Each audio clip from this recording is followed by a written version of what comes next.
유명한 사람의 글이나 평론을 소개하는 유평 시간인데요. 오늘 유명한 사람은 박민호 교수인데요. 한미일보에 칼럼을 실었습니다. 박민호 교수는 문학 박사고 서울대 국문과 교수라서 글이 굉장히 의미심장하고 문학적입니다. 그러나 폐부를 찌릅니다. 오늘도 그런데요. 제목이 징후들 세상이 바뀌고 있다. 세상이 바뀌고 있습니다.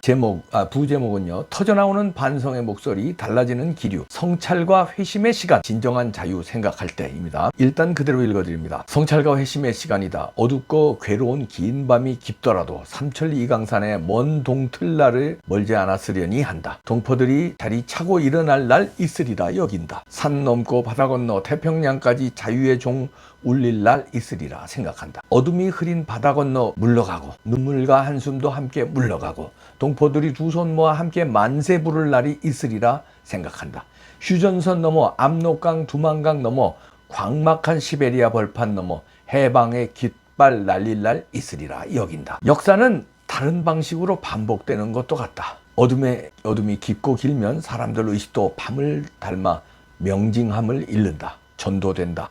거꾸로 선다. 올바른 것이 잘못된 것이 되고 부정의가 정의의 탈을 쓰고 강압과 억압이 자유의 확성기를 흉내낸다. 그러나 진정한 자유와 해방의 날 있으리라. 인민이 강탈당한 주권을 되찾는 날 오리라. 조짐들, 징후들이 나타나고 있다. 우선 한 작가가 보내온 어떤 분의 반성문이다. 계엄 직후에는 부정선거의 증거가 확실하다면 계엄은 정당하겠지만 그렇지 않은 상태에서 윤석열 대통령의 계엄이 부적절하다고 생각하며 계엄은 너무 극단적이며 다른 방법을 썼어야 한다는 취지로 대통령을 비판하는 글을 썼었는데 지금 한국의 사법부, 선관위, 언론, 국민의힘 상태와 미국에서 일어났던 부정선거와 그 뒷배경을 보니 계엄을 하는 것이 나았다는 생각이 든다. 윤 대통령이 계엄을 선언했던 것에 대해 비판했던 것에 대해 사과한다. 돌이켜보면 사고의 프레임이란 무섭다. 사고가 어떤 틀에 갇혀버리면 거기서 빠져나오기란 결코 쉽지 않다. 계엄이 부정선거의 결정적 요인이었고 그것이 내란이 아니라는 사실을 받아들이고 자신이 비판했던 것을 사과할 수 있는 용기마저 보였다면 이분은 자신의 눈을 가리고 있던 어떤 프레임에서 빠져나온 것이다. 어쩌면 이분은 프레임에 쉽게 갇히지 않는 내성을 갖추었을 수도 있다. 다음 용인시 공무원 1585명이 6월에 있을 지방선거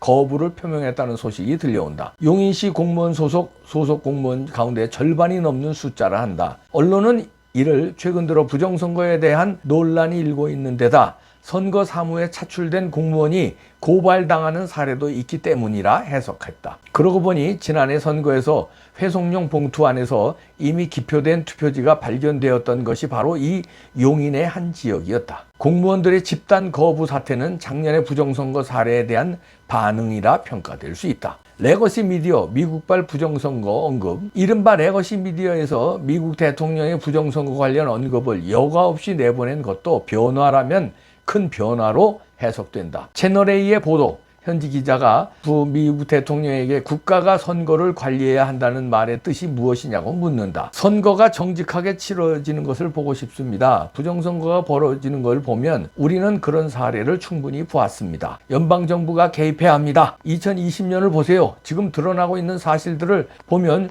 조작되고 부패한 선거였습니다. 디트로이트를 보세요. 펜실베니아를 보세요. 필라델피아를 보세요. 애틀란타를 보세요.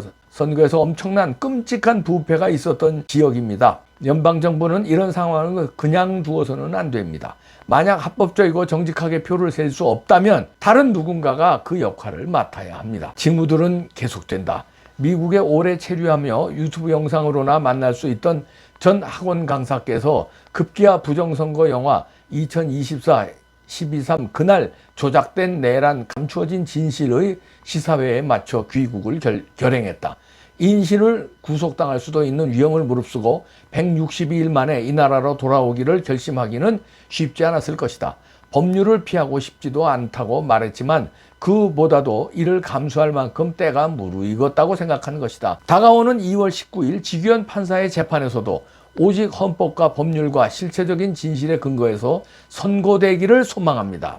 해석하기에 이 나라의 운명에 결정적인 영향력을 행사할 선고를 앞두고 그 판사에게 정직함을 요구할 수 있으려면 그 자신이 먼저 신변의 위협을 무릅쓸 수 있어야 한다고 생각하는 것이다. 자신이 먼저 희생할 수 있다면 다른 이들도 함께 같은 길을 걸을 수 있을 것이다. 또한 그 12월 밤 국회로 출동했던 707 특수임무대 단장께서 자신의 태도를 분명히 하고 나선 일도 있었다. 레거시 미디어보다 유튜브를 신뢰하시던 부모님께 그건 가짜뉴스다, 너무 믿지 마시라 했던 제가 이제는 진실에 눈을 뜨고 있습니다. 대한민국의 국회는 무너졌고 언론은 이미 좌편향되었습니다. 검찰과 판사도 정치의 도구가 되었고 제가 사랑하는 군대마저 정치화되고 정치 군인들로 인해 무너져가고 있음을 목도하고 있습니다. 안타깝게도 이제 한국 군대는 싸워 이길 수 없는 군이 되고 있습니다.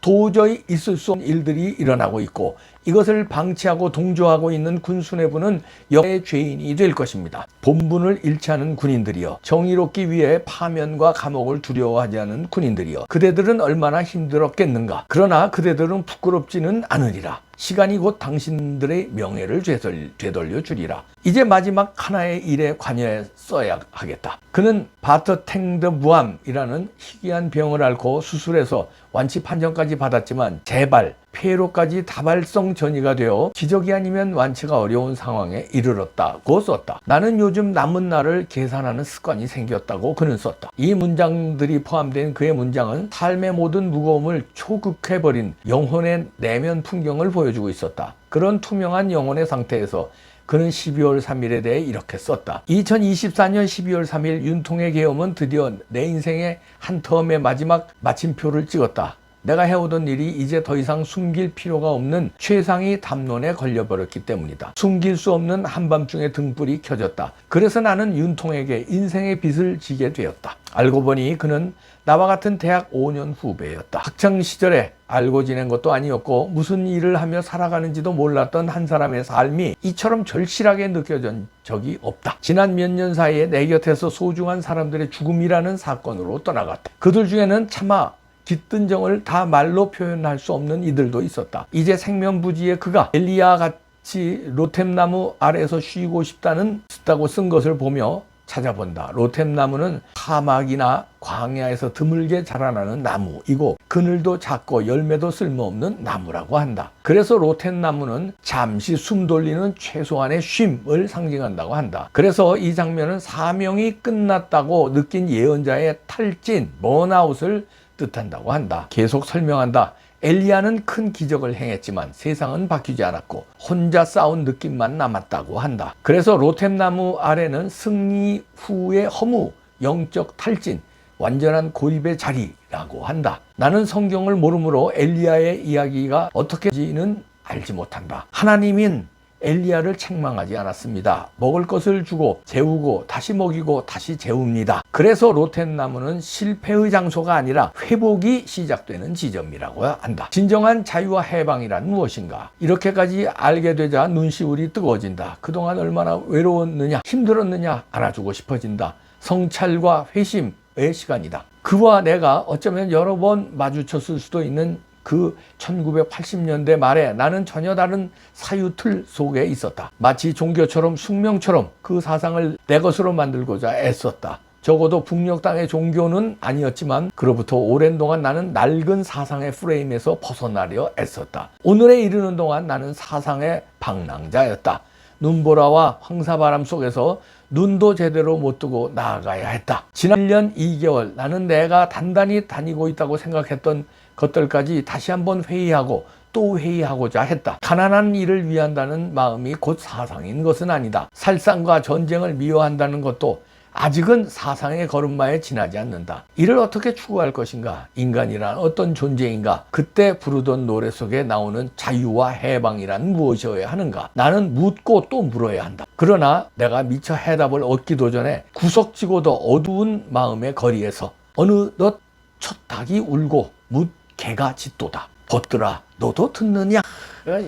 역시 문학박사답게 소설가 시인답게 문체가 아주 문학적입니다. 그러면서도 핵심이 있죠. 원래 문학이란 그거죠. 한 문장이 다가 아니라 그 안에 핵심이 있는 문장이 힘이 있는 거죠. 진정한 자유와 해방이 곧 온다는 거죠. 그 소리를 벗들아 너도 듣느냐? 저는 듣고 있습니다. 그래서 이렇게 외치고 있습니다. 박민호 교수가 그런 현상을 여러 개로 이제 보았죠. 지금의 이제 세상이 바뀌는 징후들이 계엄에 그 반대했던 사람들의 반성의 목소리가 터져 나오고 있고, 용인시 공무원 1385명이 지방자치선거 보이콧을 했고, 레거시 미디어 채널A가 부정선거, 트럼프의 부정선거 얘기를 보도 그동안 안 했는데 하고 있고, 그 다음에 전한길 강사가 돌아오고 있는데 미국에서 안 돌아와도 되는데 돌아오고 있다는 거. 근데 이건 전한길 강사 말고도 많아요. 전한길 강사가 뭐 미국에서 영주권 받은 것도 아니고 시민권 받은 것도 아니고 관광 비자라든가 뭐 이런 걸로 가서 있다가 들어온 거예요. 근데 뭐 박주현 변호사, 황교안 대표, 정광훈 목사 등등 미국 가서 부정선거를 설파하고, 정광훈 목사도 돌아왔고, 그 다음에 많은 언론인들도요. 지금 뭐 그 유튜브 하는 언론인들도 많이 그 탄압받고 있는 사람들도 미국에 가서 설파하고 돌아옵니다. 저는 일본에서 설파하고 있어요. 근데 조사받으러 또 들어갑니다. 그전에도 들어갔었고 또 들어갑니다. 뭐 이런 사람들 많으니까 전한길 강사만 또 우리가 또 하면은 다른 분들이 섭섭하니까 제가 소개해드린 거예요. 많은 분들이 탄압에 불구하고 외국에 나갔지만, 알리러 나갔지만 조사받을 때는 들어온다. 많은 분이 있습니다. 그분들. 그 다음에 707 특임 단장의 그 돌아선 거, 이런 것도 징후다, 이런 얘기죠. 그 다음에 그 진정한 자유와 해방의 물결이 청년들에게 지금 일어나고 있고 갈라치고 있다. 그대는 느끼는가 하고 물으셨는데 저는 느낍니다. 박민호 교수님. 글이 좋습니다. 박민호 교수 같은 분들이 또 얼마나 많을까요? 문체는 이렇게 수려하게 표현했지만 이런 생각을 가진 분들, 지금 징후가 다른데 곧 희망이 보이겠는데, 세상이 바뀌고 있는데, 느끼시죠? 많이 느끼시죠? 느끼고 있습니다. 저는 확실히 느낍니다. 뚜껑 벗습니다. 뚜껑도 벗어라. 누구 얘기하는지 알지? 그 뚜껑 좀 쓰고 그러지 마요. 그거 참 벗어 이렇게 지어놓은 게 나보다 더 까진 것 같은데.